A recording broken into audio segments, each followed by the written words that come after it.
కర్ణాటకలోని బెంగళూరు దగ్గర హైవేపై తోటదగుడ్డహళ్లి గ్రామం దగ్గర 46 ఏళ్ల శివలింగ 44 ఏళ్ల అతని భార్య శోభ కలిసి హోటల్ పెట్టుకున్నారు. అంతకుముందు తమ కునిగల్ పట్టణంలో హోటల్ పెట్టుకున్నా కూడా పెద్దగా సంపాదించలేకపోయారు. దీంతో హైవే పక్కనైతే బాగుంటుందని కొత్తగా హోటల్ను ఏర్పాటు చేసుకున్నారు. ఇక తమ ప్రాంతంలో ఉండే 45 ఏళ్ల రాము అనే వ్యక్తిని హోటల్లో పనికి పెట్టుకున్నారు. 2 ఏళ్లలో హోటల్ సక్సెస్ అయింది. సంపాదన బాగా పెరిగింది. ఏడాదికి ఎంత లేదన్నా 6 లక్షల పైన మిగులుతుంది. రాముకి కూడా ఎలా టిఫిన్స్ చేయాలో కూడా నేర్పించాడు శివలింగ. అయితే హోటల్లో పనిచేస్తున్న రాముపై మనసు పారేసుకుంది శివలింగ భార్య శోభ. ఆమె చూడటానికి తెల్లగా అందంగా ఉంటుంది. ఇక ఆమె భర్త శివలింగ మంచివాడు, కానీ అతని కంటే బాగున్న రాముపై మనసు పారేసుకుంది. అతన్ని మాటలతో చూపులతో తన గుప్పిట్లోకి తెచ్చుకుంది. ఇక హోటల్ యజమాని తనని కోరుకుంటుందని ఆమెకు దగ్గరయ్యాడు రాము. సరుకుల కోసం శివలింగ బయటకు వెళ్ళినప్పుడు శోభా రాము హోటల్ వెనుక భాగంలో ఉన్న గదిలో శృంగారంలో పాల్గొనేవారు. అలా అప్పుడప్పుడు వారి అక్రమ బంధం హాయిగానే కొనసాగింది. ఇక శోభ కోసం రోజుకు 18 గంటల పైనే పనిచేసేవాడు రాము. వారిచ్చే జీతం కంటే శోభతో వచ్చే సుఖం కోసం బానిసగా మారాడు రాము. ఇటు వ్యాపారం విపరీతంగా పెరిగింది. కేవలం నెలకు 10,000 జీతానికే రాము రోజుకు 18 గంటలు కష్టపడుతున్నాడని మురిసిపోయేవాడు శివలింగ. కానీ తన భార్యను బాగా నమ్మిన శివలింగ వారి అక్రమ బంధాన్ని మాత్రం గుర్తించలేకపోయాడు. డబ్బు బాగా సంపాదించాలనే ఆశతో మరో చోట హోటల్ను ఓపెన్ చేశాడు శివలింగ. పాత హోటల్ను భార్యను చూసుకోమని చెప్పాడు. బన్నేరుగట్ట దగ్గర మరో పని మనిషిని ఏర్పాటు చేసుకుని కొత్త హోటల్ నడుపుతున్నాడు శివలింగ. 2 హోటల్స్ అద్భుతంగా నడుస్తున్నాయి. వ్యాపారం కూడా బాగా నడుస్తూ ఉండడంతో శివలింగ ఏకంగా పర్మనెంట్ దాబా ఏర్పాటు చేయాలనుకున్నాడు. ఇక పాత హోటల్ దగ్గర శోభ తన ప్రియుడితో రోజంతా ఎంజాయ్ చేయడం మొదలుపెట్టింది. కొత్త హోటల్ దగ్గర తన భర్త ఉదయం వెళ్తే ఏ రాత్రి 12 గంటలకో ఇంటికి వెళ్లేవాడు. కానీ గ్యాప్ దొరికితే చాలు హోటల్ దగ్గర రాముతో ఎంజాయ్ చేయడం మొదలుపెట్టింది శోభ. భర్త లేకపోవడంతో శోభ విశృంఖలంగా రాముతో ఎంజాయ్ చేసేది. వారి అక్రమ బంధం కాస్త భార్యాభర్తల మాదిరిగా మారింది. పేరుకు శివలింగే భర్తే, కానీ శోభ మాత్రం ప్రతి నిమిషం రాముతోనే గడిపేది. ఒకవైపు హోటల్ కూడా బాగా నడుస్తుండేది. శోభ కోసం రాము తన జీవితాన్ని కూడా త్యాగం చేసేశాడు. అయితే మధ్యలో డబ్బులు కావాలంటే భర్తకు తెలియకుండా వేలకు వేలు అతనికి ఇచ్చేసేది. అయినా సరే హోటల్ని బాగా నడిపేది. బాగా లాభంలో కూడా ఉంది.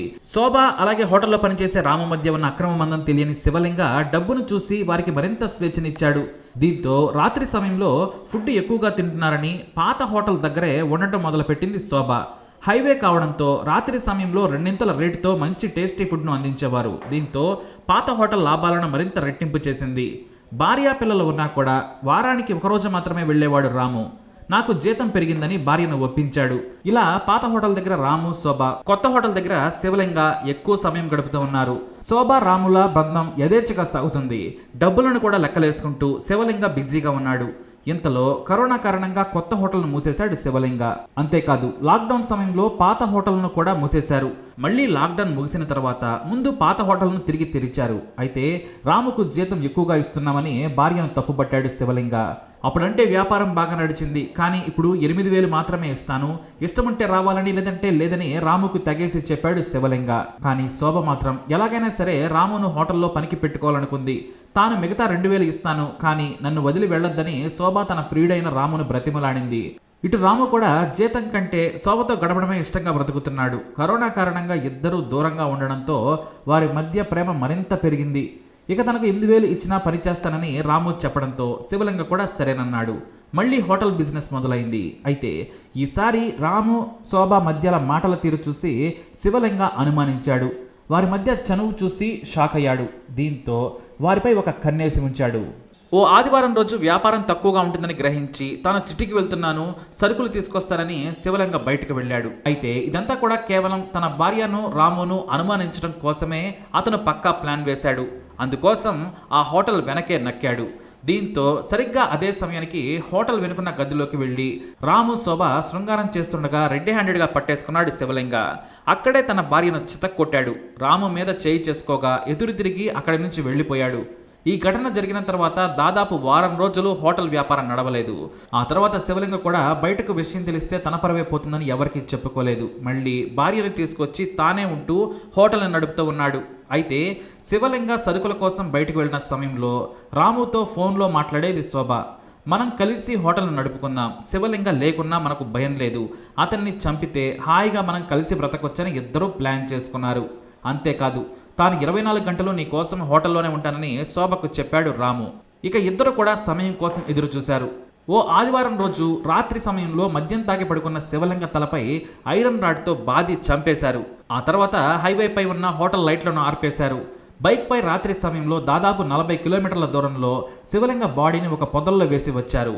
మొహం ఛిద్రం చేసి ఎవరు గుర్తించకుండా దట్టమైన పొదల మధ్యన శవాన్ని విసిరేశారు. ఇక తెల్లవారినప్పటి నుంచి కూడా మళ్లీ హోటల్ను యథావిధిగా నడపడం మొదలుపెట్టారు శోభా, రాము. వ్యాపారం బాగా సాగుతుంది. అయితే ఓ వారం తర్వాత శివలింగ తండ్రి హోటల్ దగ్గరకు వచ్చాడు. శివలింగ ఫోన్లో మాట్లాడటం లేదు. నా కొడుకు ఎక్కడా అని అడిగితే 1,30,000 తీసుకొని ఎటో పారిపోయాడు, డబ్బులు మొత్తం ఖాళీ అయ్యాక అతనే వస్తాడులే అని నిర్లక్ష్యంగా సమాధానం చెప్పింది. ఫోన్ కూడా వదిలేసి వెళ్ళాడు. భార్య పిల్లలను వదిలేయడానికి నీ కొడుకుకు మనసెలా వచ్చిందని అతన్ని కూడా తిట్టింది శోభ. దీంతో నిరుత్సాహంగా ఆమె మాటలను నమ్మి శివలింగ తండ్రి వెళ్ళిపోయాడు. అయితే నెల రోజుల తర్వాత శివలింగ తమ్ముడు పుత్తరాజు వచ్చి తన వదినను నిలదీశాడు. అన్న ఎక్కడికి వెళ్ళాడో చెప్పాలని కోరాడు. మళ్ళీ ఆమె అదే విషయాన్ని చెప్పింది. అయితే పోలీసులకు ఫిర్యాదు చేద్దామని అన్నాడు. వద్దు, పరువు పోతుంది, నాకు లేని బాధ నీకెందుకు, పోలీసులకేమీ చెప్పొద్దు, అతనికి వేరే మహిళతో అక్రమ సంబంధం ఉంది, ఆమెతో కలిసి లేచిపోయాడు, నా సంసారాన్ని బయట వేయొద్దని పుత్తరాజుకు చెప్పింది శోభ. దీంతో అతను కూడా వెళ్ళిపోయాడు. ఇక కుళ్ళిపోయిన దశలో శివలింగ శవం దొరకగా DNA శాంపిల్స్ను సేకరించి గుర్తు తెలియని శవంగా అంత్యక్రియలు నిర్వహించారు పోలీసులు. అలా కొన్ని రోజులు గడిచిపోయాయి. దాదాపుగా 6 నెలల తర్వాత పుత్తరాజు తన వదినపై వేరే మనిషితో నిఘా పెట్టించాడు. వారి హోటల్ దగ్గరకు కస్టమర్ల వస్తూ వారి వ్యవహారాన్ని గమనించమని తన స్నేహితునికి చెప్పాడు.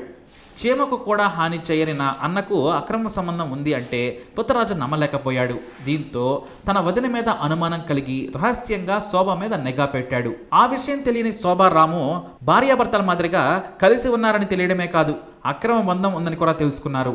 ఆ తర్వాత తన వదిన ఎంత వద్దని ఏడుస్తున్నా, డ్రామాలాడినా పట్టించుకోకుండా పోలీసులకు ఫిర్యాదు చేశాడు పుత్తరాజు. తన అన్న మిస్ అయినా మా వదిన డ్రామాలాడుతుందని పోలీసులకు చెప్పేశాడు. హోటల్లో పనిచేసే రాముతో ఆమెకు అక్రమ బంధం ఉందని, తన అన్న మిస్సింగ్ వెనుక వారి హస్తం ఉండొచ్చని చెప్పాడు. దీంతో సామాన్యంగా విచారించగా శోభ పోలీసుల ముందు కూడా డ్రామాలాడేసింది. ఏడుస్తూ నానా హంగామా చేసింది. అయితే ఆ సమయంలో పోలీసులు కాస్త సంక్రాంతి పండుగ బిజీలో ఉన్నారు. వీరినెవరూ పట్టించుకోర్లే అనుకున్నారు. శోభకు తెలియకుండా రామును అరెస్టు చేసి జైల్లో తమదైన శైలిలో విచారించగా శివలింగను తామే చంపామని ఒప్పేసుకున్నాడు. ఆ తర్వాత వెళ్లి శోభను లాక్కొచ్చారు. ఆమె కూడా కొన్ని నాటకాలాడి ఆ తర్వాత నిజం ఒప్పేసుకుంది. కాల్ డేటాతో పాటు మెసేజ్లను కూడా సేకరించారు పోలీసులు. అయితే వారి బంధం కారణంగా అమాయకుడైన శివలింగ హత్యకు గురయ్యాడు. వీరి కారణంగా శోభ పిల్లలు అనాథలయ్యారు. అలాగే రాము భార్య పిల్లలు కూడా అనాథలయ్యారు. ఇప్పుడు శోభ, రాములు జైలులో చెప్పకూడుతుంటున్నారు. బెయిల్ కోసం ఇద్దరు తెగ ప్రయత్నం చేస్తున్నారు. ఒకవేళ బెయిల్ వస్తే మరో చోట హోటల్ పెట్టుకుని ఇద్దరు బ్రతకాలనుకుంటున్నారట.